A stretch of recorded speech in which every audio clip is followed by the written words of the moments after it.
அனைவருக்கும் இனிய காலை வணக்கம். இன்னைக்கு நம்ம ஒரு விழிப்புணர்வு பதிவா நம்ம பார்க்க போறோங்க.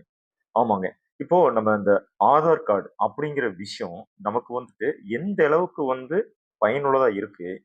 ஆனா, அதே சமயத்துல அந்த ஆதார் கார்ட நம்ம ஒரு அனாவசியமா வந்து பார்த்தோம் அப்படின்னா, அதனால ஏற்படக்கூடிய மிகப்பெரிய பாதிப்புகள் என்னென்ன அப்படிங்கிற விஷயத்த தான் நம்ம பார்க்க போறோம்.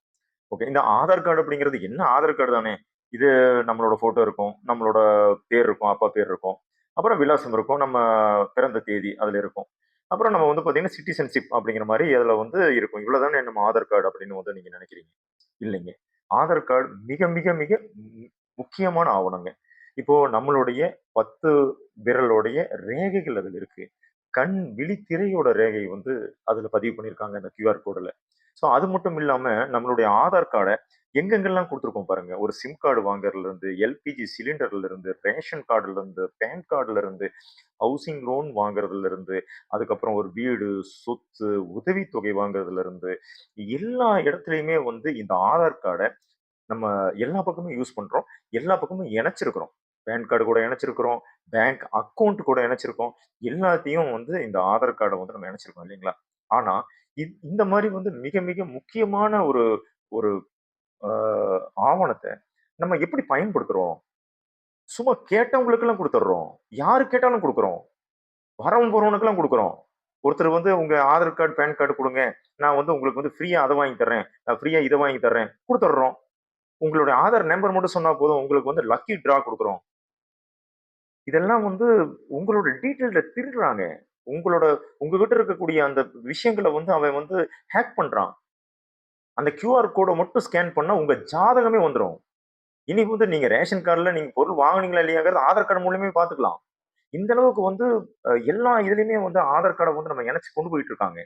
இந்த சமயத்துல நம்ம ஒரு ஆதார் கார்டு நம்ம அ எப்படி ரொம்ப பாதுகாப்பா பயன்படுத்தணும்?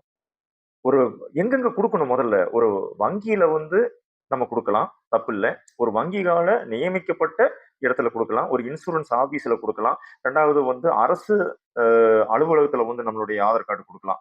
ஆனா, கேட்கிற பக்கமெல்லாம் குடுக்குறோமே! அதனால ஏற்படக்கூடிய பின்விளைவுகள் என்ன?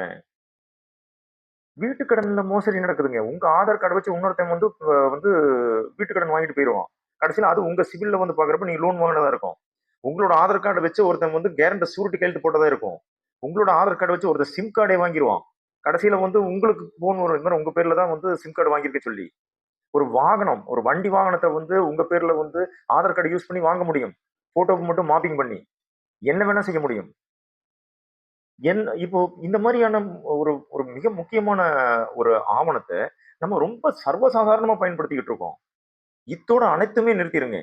யாரு எத கேட்டாலும், என்ன காரணத்துக்காக கேட்கறாங்க, உங்களுடைய ஆதார் கார்ட யாருக்கும் குடுக்காதீங்க. உங்களுடைய ஆதார் கார்டையும், பான் கார்டையும் பயனுள்ள வகையில மட்டும் பயன்படுத்துங்க.